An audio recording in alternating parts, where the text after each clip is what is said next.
अल्हम्दुलिल्लाहि वकफ़ा वस्सलातु वस्सलामु अला सय्यिदिल अंबिया अम्मा बाद औज़ु बिल्लाहिस समीइल अलीम मिनश शैतानिर रजीम बिस्मिल्लाहिर रहमानिर रहीम इन्ना मक्कन्ना लहू फिल अर्ज़ि व आतैनाहु मिन कुल्लि शैइन सबबा फ़अत्बअ सबबा हत्ता इज़ा बलग़ मग़रिबि शम्सि वजदहा तग़रुबु फ़ी ऐनिन हमिअतिन व वजद इंदहा कौमन क़ुलना या ज़ल क़रनैनि इम्मा अन तुअज़्ज़िब व इम्मा अन तत्तख़िज़ फ़ीहिम हुस्ना।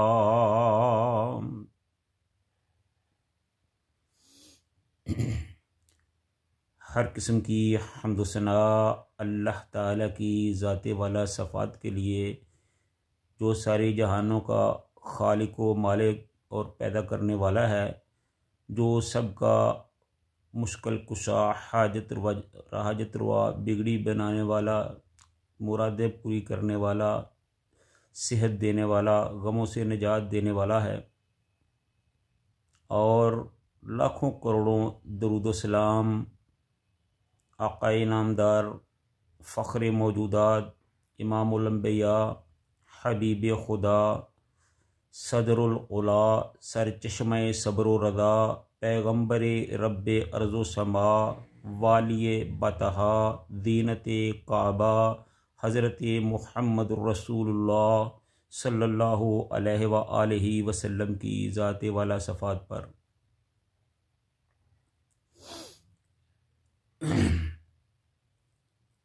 इससे पहले हम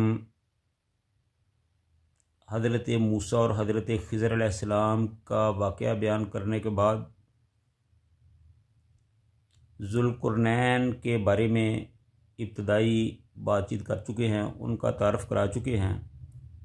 अब इन आयात में अल्लाह ताला ने उनकी हुकूमतों का ज़िक्र किया है कि किस तरह हमने उनको हुकूमत अता की और किस तरह उन्होंने अपनी फतूहात जो थी वो कायम की। अल्लाह फरमाते हैं, इन्ना मक्कन्ना लहू फ़िल अर्ज़ि व आतैनाहु मिन कुल्लि शैइन सबबा। वाक़या ये है कि हमने इनको ज़मीन में इक़्तिदार बख्शा और इन्हें हर काम के वसाइल अता फ़रमाए। यहाँ अल्लाह ताला ने इस बात का हुक्म दिया, ये कहा है कि हमने ज़ुल्क़ुरनैन को बादशाही अता फ़रमाई, ज़मीन का इक़्तिदार बख्शा और इस सिलसिले में जिन वसाइल की उनको ज़रूरत थी वो हमने उन्हें मुहैया फ़रमाए। फ़अत्बअ सबबा, जिसके नतीजे में वो अपने रास्ते पर चल पड़े।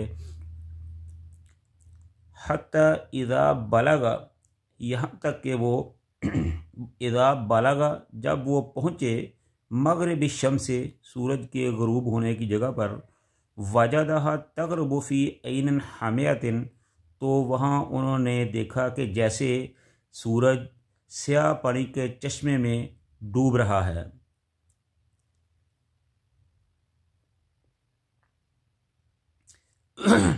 व वजद इंदहा कौमन,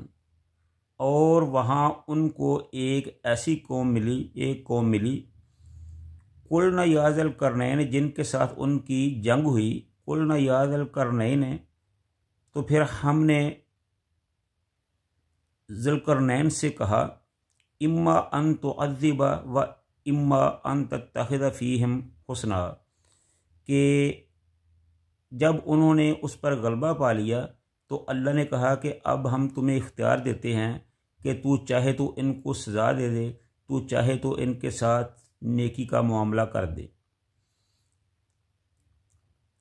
तो ये इनके पहले सफ़र का ज़िक्र है और मतलब ये है कि इस वक़्त मग़रब में दुनिया की जो आखिरी आबादी थी,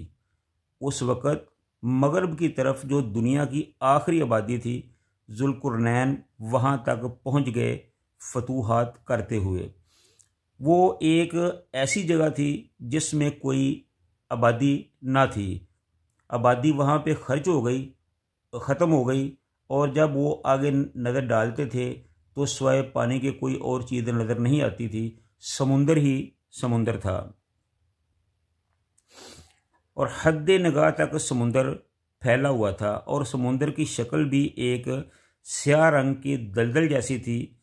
वो शाम के वक़्त जब सूरज गुरूब होता और शाम के वक्त जब सूरज गुरूब होता तो देखने वाले को ऐसे लगता जैसे वो एक दलदल नुमा चश्मे में डूब रहा है। यानी पानी का रंग, समुंदर के पानी का रंग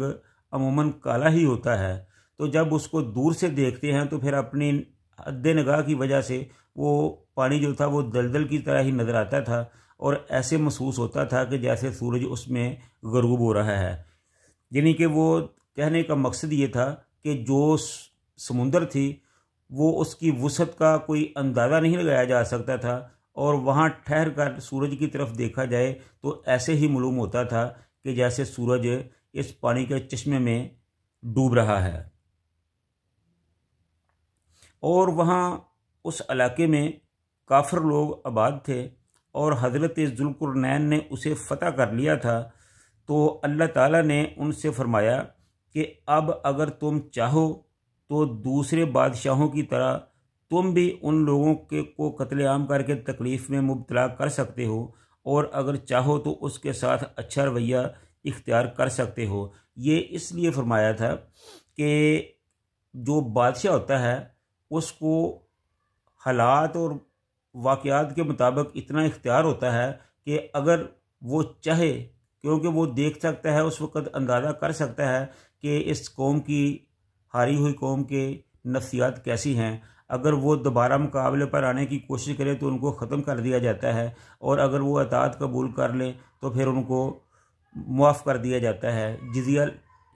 लेकर छोड़ दिया जाता है। तो इसी तरह अल्लाह ताला ने हज़रत ज़ुल्क़ुरनैन से भी यही कहा कि अगर आप चाहें तो इन्हें माफ़ कर दें, अगर चाहे तो आप इनसे लड़ाई करके इन्हें सज़ा दे सकते हैं। तो उन्होंने भी आगे से यही कहा कि बेहतर यही है कि हम इनके साथ अच्छा और नेकी वाला मामला करें, हम उनको दीन की दावत देंगे, अगर उन्होंने कबूल कर लिया तो अच्छी बात है, अगर कबूल ना किया तो फिर हम उनको ज़रूर उस किए की सज़ा देंगे। और दूसरी बात जो है वो ये है कि ज़ुल्क़ुरनैन के बारे में ये बात यकीनी नहीं है कि वो पैगंबर थे या नहीं। अगर वो पैगंबर थे तो अल्लाह ताला ने ये बात इनसे बराह रास्त वही के ज़रिए फरमाई होगी, और वो पैगंबर ना थे तो इनको इस ज़माने के किसी पैगंबर के ज़रिए ये बात पहुंची होगी। और ये भी मुमकिन है कि वही की बजाय अल्हाम के ज़रिए इनके दिल में ये बात डाली हो। तो जब हम सारी सूरत हाल का अंदाज़ा करते हैं, देखते हैं, तजज़िया करते हैं, तो हम इसी नतीजे पर पहुंचते हैं कि वो अल्लाह का एक नेक बंदा ज़रूर था, आदिल और मुवाहिद हुक्मरान था, लेकिन वो पैगंबर नहीं था। क्योंकि जो पैगंबरों वाली खसलतें होती हैं वो नज़र नहीं आ रही, क्योंकि जिन लोगों की तरफ मिलान है, जिनके बारे में ये ख्याल किया जाता है कि ये ज़ुल्क़ुरनैन है, तो उसके बारे में यही कहा जा सकता है कि वो एक आदिल, खुदा परस्त, हक परस्त और मुवहिद आदमी था। लेकिन ये उस वक़्त के जो हुक्मरान थे जिनकी तरफ अब निस्बत की जाती है, अगर इनको बनज़र गैर देखा जाए तो फिर ये तो हो सकता है कि वो कोई अच्छे हुक्मरान हो, लेकिन उनके बारे में नबी होने का जो है वो तासिर कायम नहीं हो सकता। जैसा कि ईरान का साइरस था, उसके बारे में ज़्यादा कहा जाता है कि वही ज़ुल्क़ुरनैन था, और वो एक बादशाह तो था, लेकिन अच्छा बादशाह कहा जा सकता है, लेकिन पैगंबर नहीं था। तो बहरहाल क्योंकि कुरान ने उनके बारे में कोई तसरीह नहीं की कि वो किस मुल्क का रहने वाला था, वो उसकी हुकूमत किस मौके किस जगह पे थी, उसका मुकाबला किस बादशाह से हुआ था, तो ये कुरान ने तो सिर्फ़ उसके बारे में तारफ़ यही बताया है कि वो एक नेक, अच्छा, खुदा परस्त और मुवहद आदमी था। इसके बाद कुरान ने उनके बारे में कोई तसरीह वाज़ेह नहीं की, इसलिए हम उनके बारे में कोई राय कायम नहीं कर सकते। सिर्फ यही कह सकते हैं कि वो अल्लाह का एक बरगज़ीदा आदमी था, अल्लाह का के हुक्मों के मुताबिक चलने वाला था, लेकिन सब कुछ है वो पैगंबर नहीं था। बहरहाल वल्लाह आलम, ये अल्लाह ताला की ज़ात ही बेहतर जानती है। तो ये थे ज़ुल्क़ुरनैन के बारे में कुछ इब्तदाई हालात व वाक़यात। ये जो आपके सामने बयान किया गया है, ये ज़ुल्क़ुरनैन के बारे में कहा जाता है कि ये उनका पहला सफ़र था, क्योंकि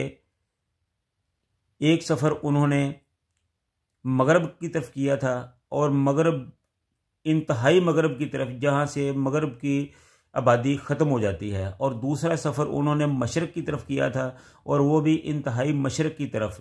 तो एक सफ़र उन्होंने शमाल की तरफ किया था। तो इस तरह 3 सफ़र उन्होंने किए हैं, और तीनों ही अल्लाह ताला ने इस तरह बताए हैं, लेकिन उनकी ज़ात के बारे में इससे आगे कुछ नहीं कहा गया कि वो कौन था। तो हमें भी जितना कुरान ने बताया है उसी पे इक्तफ़ा करना चाहिए। आगे जो रवायात हैं वो कुछ तो इसराइली रवायात हैं, कुछ मुहक्किकीन और मुफस्सिरीन की ख़ुद कायम करदा तहकीकी रवायात हैं।